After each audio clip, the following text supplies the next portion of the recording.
শুভ সকাল বন্ধুরা, কেমন আছেন আপনারা সবাই? আশা করছি আপনারা সবাই খুব ভালো আছেন। রূপকথার নতুন একটি ব্লগে আপনাদেরকে অনেক স্বাগত জানাই। আজকে হচ্ছে নীল ষষ্ঠীর সকালে এখন আমি খেয়ে নিচ্ছি চা, কারণ আমাদের যেহেতু কাল অসৌধ, সেজন্য আমরা তো এই বছর শিবের মাথায় জল ঢালতে পারবো না। আর আগামীকাল আমার যাওয়ার কথা আমার মায়ের কাছে, তবে আজকেই মনটা না ভীষণ খারাপ করছে জানেন তো, সেই জন্য ভাবলাম কাল না আজকেই চলে যাব মায়ের কাছে।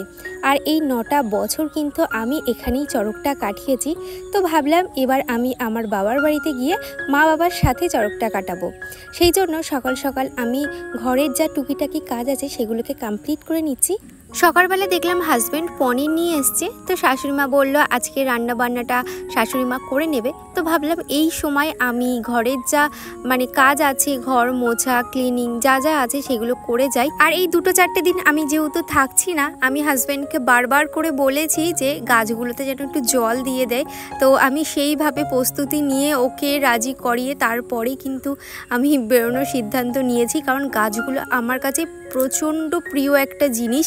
সেই জন্য বললাম যে তুমি একটু টাইম করে ঘরের যে ইনডোর প্ল্যান্টগুলো আছে ওগুলোতে জল না দিলেও চলবে, বাইরে যে আমার সবজি গাছ আছে ফুল গাছ আছে ওগুলোতে নিয়ম করে দুবেলা জল দিতে।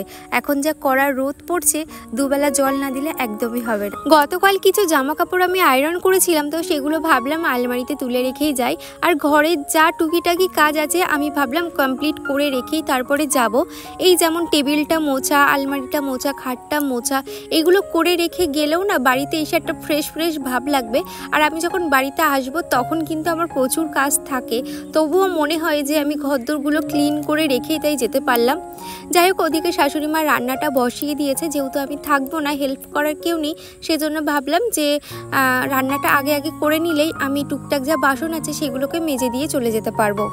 আর আজকের মেনু হচ্ছে পনিরের তরকারি আর সবজি ডাল, ব্যাস এই হচ্ছে আজকের ঘরের কাজ। আমার মোটামুটি কমপ্লিট, এবার ঘরটাকে মুছে নেব। আর এখন হেয়ার অয়েল করব, যেহেতু আজকে শ্যাম্পু করব। আর একটু পরে যাব আমি আমার বাবার বাড়ি।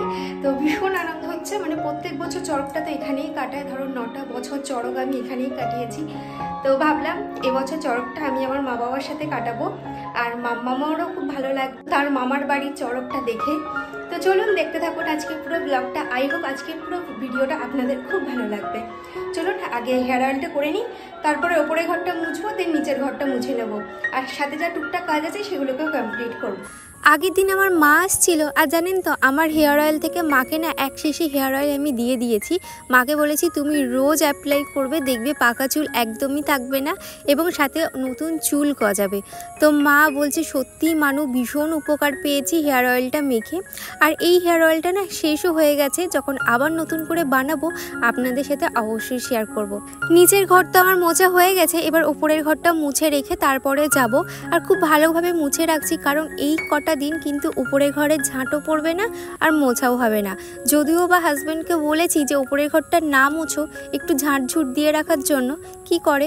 যাই হোক, আর যেহেতু আমাদের আগেকার দিনের পুরনো বাড়ি, সেজন্য আমাদের যে সিঁড়িগুলো আছে না সেগুলো অনেকটা উঁচু, সেই উঁচু সিঁড়ির ওপরেই কিন্তু আমাদের পাথরটা বসানো, সেই জন্য শাশুড়ি মা খুব একটা উপরে আসেন না। সেই জন্য ভাবলাম ঘরদোরগুলো মুছেই রেখে যাই, তা না হলে ওই 3-4 দিন পরে এসে আবার ওপরের ঘরটা মুছতে হবে।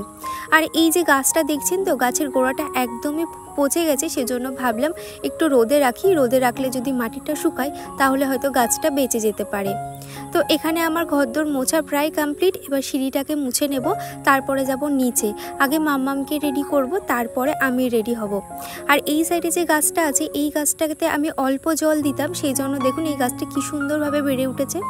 মাম্মামকে স্নান করিয়ে দিয়েছি, এখন মাম্মামের চুলটা শুকিয়ে দিচ্ছি। তা না হলে ওই ভিজে চুল অবস্থায় যদি আমি নিয়ে যাই, বাইরের একটা হাওয়া আছে আর এই চুলের জলটা বসবে। আর এখানে মাম্মাম তার ড্রেস আর চুল বাঁধাটা দেখিয়ে দিল, আপনারা অবশ্যই জানাবেন মাম্মামকে কেমন লাগছে। তারপরে আমিও রেডি হয়ে গেছি, এই যে একটা ব্যাগ হয়েছে আর মাম্মাম রয়েছে সাথে। 15-20 মিনিট অপেক্ষা করার পর একটা টোটো পেলাম। ফাইনালি বাড়ির রাস্তায় চলে এসেছি, আর সামনে বাবা আসছে। আর টোটোটা আমাদের ওই অনেক দূর আগে নামিয়ে দিয়েছে, বললাম ভিতরে যেতে, তো ভিতরে যাবে না, মেয়েকে নিয়েই এখন যাচ্ছি।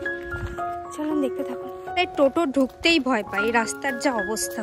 এটা 5 মিনিটের মতন রাস্তা, এতটা হাঁটাও যায় না। মাম্মামকে নিয়ে যাচ্ছি, মাম্মাম কোলে ওঠার জন্য বায়না করছে। 2টো ব্যাগ নিয়ে ওকে কোলে নেবো কি করে, বাবাকে আসতে বললাম কিছু। তো চলো। এসেই মাম্মাম কিন্তু তার দাদুর সাথে প্রচণ্ড খেলা করায় ব্যস্ত, আর এদিকে মা আমাকে ভাতটাও দিয়ে দিয়েছে। এই টিকু এদিকে আয়।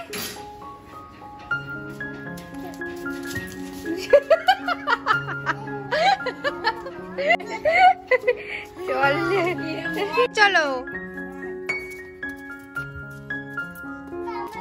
গেট খোলা থাকলে চিকু বাইরে চলে যায়, আর আমাদেরকে এরকম ভাবে ধরে ধরে নিয়ে আসে। ডেকেছে রাস্তাতে, শৈলী শৈলী করে ডেকেছে।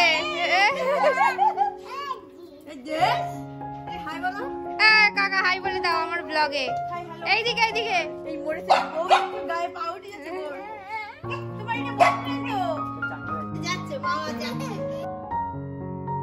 আমি আর মা এখন রেডি হচ্ছি, এখন যাব। আর বৌদি আগেই চলে গেছে, যেহেতু নীল ঘরে বাতি দেবে। আর এই যে মায়ের শাড়িটা পরেছি, আর এই যে মা এখানে। চলুন আমাদের এখানে কিভাবে চড়ক হয় সেটাও আপনাদের দেখাবো। আর বাইরে এই যে বাবা মেয়েকে জুতো পরিয়ে দিচ্ছে। এটা হচ্ছে আমাদের তেঁতুলতলা, আর এখানেই কিন্তু আমাদের চড়ক পুজোটা হয়। এখানে আমার সব কাকিমারা, আমার বৌদি ভাই সবাই বসে আছে। আর এই হচ্ছে তোমার দেলঘরটা করেছে।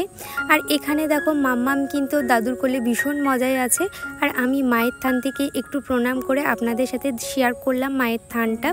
তারপরে খেয়ে নিলাম নিরামিষ ঝালঝাল ঘুগনি।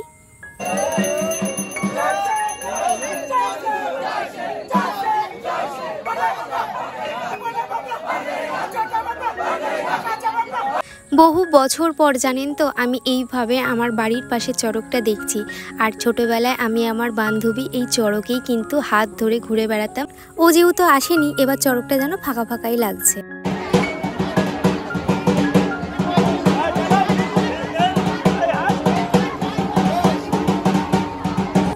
এখানে গানের সাথে সাথে মাম্মামের কিন্তু ভীষণ আনন্দ হচ্ছিল এবং নাচও করছিল মাম্মাম।